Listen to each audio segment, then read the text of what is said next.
हम हिंदुस्तानी लोग इस वक्त कोविड की सेकंड वेव का सामना कर रहे हैं। भारत इस वक्त दूसरी लहर से जूझ रहा है। दुनिया भर के देश वसुधैव कुटुंबकम की भावना को ध्यान में रख करके हमारे लिए मदद भेज रहे हैं। केन्या देश ने भी हमारे लिए मदद भेजी है। वहां के लोगों ने 12 टन अनाज भिजवाया है। ये जो 12 टन, सिर्फ 12 टन अनाज आया है, इस पर लोग केन्या के लोगों का मजाक उड़ा रहे हैं। कुछ लोग कह रहे हैं कि गरीब देश है, ऐसा है, वैसा है, बहुत सारी बातें हो रही है। आप भी केन्या के लोगों को जज करें और ये सोचें कि सिर्फ 12 टन अनाज इतने बड़े भारत देश के लिए भिजवा दिया। उससे पहले उनकी एक कहानी सुनिए। 5 लर्निंग की बात नहीं, सिर्फ एक लर्निंग की बात करेंगे। वो लर्निंग है, संकट की घड़ी में एक दूसरे का साथ दीजिए। आपको सुनाता हूं केन्या के दान की कहानी। ये बात 9/11 के हमले की है। 9/11 का हमला जब हुआ अमेरिका में वर्ल्ड ट्रेड सेंटर पर, वर्ल्ड ट्रेड सेंटर का नाम लोगों ने सुना, ओसामा बिन लादेन का नाम लोगों ने सुना, मैनहट्टन का नाम लोगों ने सुना, अमेरिका का नाम लोगों ने सुना। लेकिन ये वर्ल्ड ट्रेड सेंटर क्या बला है, ओसामा बिन लादेन कौन था, ये केन्या के लोगों को मालूम नहीं था। इनोसाइन नाम का गांव जो कि केन्या तंजानिया बॉर्डर पर है, जहां मसाई जनजाति के लोग रहते हैं, उन्हें कुछ मालूम ही नहीं था। उन्हें बात तब मालूम चली जब उनके गांव के पास के कस्बे की एक स्टूडेंट थी जो कि वहां अमेरिका में स्टैनफोर्ड यूनिवर्सिटी में पढ़ाई कर रही थी।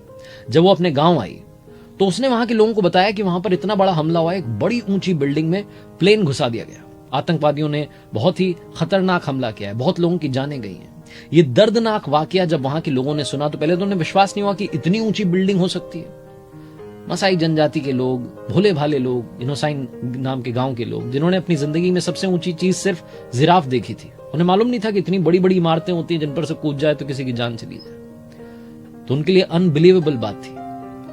लेकिन जब उन्होंने घटना के बारे में सुना, जब उन्हें विश्वास हुआ कि ऐसा हुआ है, तो उन्होंने सबसे पहले अमेरिकन के दर्द को महसूस किया और उसी मेडिकल स्टूडेंट के हाथों एक चिट्ठी भिजवाई। केन्या की जो कैपिटल है नैरोबी, वहां पर यूएस एम्बेसी है और उस दूतावास के जो डेप्यूटी चीफ है उनके नाम एक चिट्ठी लिखी गई। वो डेप्यूटी चीफ ने जब वो चिट्ठी पढ़ी तो पहले तो प्लेन से आया, उसके बाद में टूटी फूटी सड़क थी, उस गांव तक पहुंचे वो कच्चे रास्ते पर चल करके जैसे तैसे उन गांव वालों से मिलने के लिए। जब वो वहां पहुंचे तो गांव के लोग लाइन से खड़े थे उनका स्वागत करने के लिए और साथ में 14 गायें, उनकी एक लाइन बना रखी थी और जो गाय के गले में एक रस्सी बंधी थी, सबसे बुजुर्ग व्यक्ति वहां उस गांव के आगे आए, उन्होंने वो रस्सी जो थी उसकी डोर जो ये यूएस एम्बेसी के डेप्यूटी चीफ थे इनके हाथों में सौंपी और एक तख्ती की तरफ इशारा किया। वो जो तख्ती थी उस पर क्या लिखा था? उस पर लिखा था कि हम मसाई जनजाति के लोग, गांव के लोग, इस संकट की घड़ी में अमेरिका देश के साथ में खड़े हैं और अमेरिकन की मदद के लिए ये 14 गायें जो हैं दान करना चाहते हैं। 14 गायें आपके नाम करना चाहते हैं ताकि हमारी तरफ से आपकी कुछ मदद हो सके। गायों को वो लोग सब कुछ मानते हैं, गाय उनके लिए सबसे ज्यादा पूजनीय है। 14 गायें उस गांव के लोग दान करना चाहते थे। डेप्यूटी चीफ की आंखें नम हो गई। अब 14 गायों को ले जाया तो नहीं जा सकता था, ट्रांसपोर्टेशन की भी दिक्कत थी, लीगल भी प्रॉब्लम थी, तो उनको बेचा गया और एक आभूषण खरीदा गया जिसे 9/11 के मेमोरियल जो वहां का जो म्यूजियम है उसमें रखा गया है। ये बात जब अमेरिकन को मालूम चली कि इस तरीके से एक छोटे से देश ने 14 गायें भेज करके वो एक मदद करना चाहते हैं, 14 गायें तो आ नहीं पाई हैं तो एक आभूषण खरीदा गया है, तो वहां एक ऑनलाइन पिटिशन फाइल की कि नहीं, हमें तो वही गाय चाहिए।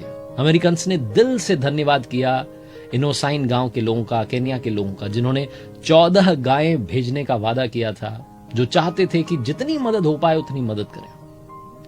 आज उसी देश की इसी जनजाति के लोगों ने, मसाई जनजाति के लोगों ने हम भारतीयों के लिए इस संकट की घड़ी में 12 टन अनाज भेजा है। ये संख्या को मत देखिए कि कितना सा अनाज भेजा, दान देने वाले का दान मत देखिए, उसका दिल देखिए। आपको याद होगा रामायण में एक छोटा सा किस्सा है, जब प्रभु श्री राम लंका जाना चाहते थे और सेतु का निर्माण हो रहा था, तो एक छोटी गिलहरी भी कंकड़ डाल करके वो सेतु के निर्माण में अपना योगदान दे रही थी। प्रभु श्री राम ने जब उसे देखा तो पास बुलाया और उसकी पीठ पर उंगलियां फेर दी। कहते हैं कि आज भी गिलहरी की पीठ पर जो निशान है वो प्रभु श्री राम के निशान है। वो जो कंकड़ ले जा रही थी उसको मत देखिए, कंकड़ ले जाने वाली की श्रद्धा को देखिए, दान देने वाले का दिल देखिए, केन्या के लोगों से सिर्फ एक ही बात सीखने को मिलती है कि मुस्कान बांटते चलिए, जितना हो सके मदद करते चलिए। सबसे बड़ी लर्निंग है कि संकट की घड़ी में एक दूसरे के साथ खड़े रहिए, मुंह मत मोड़िए।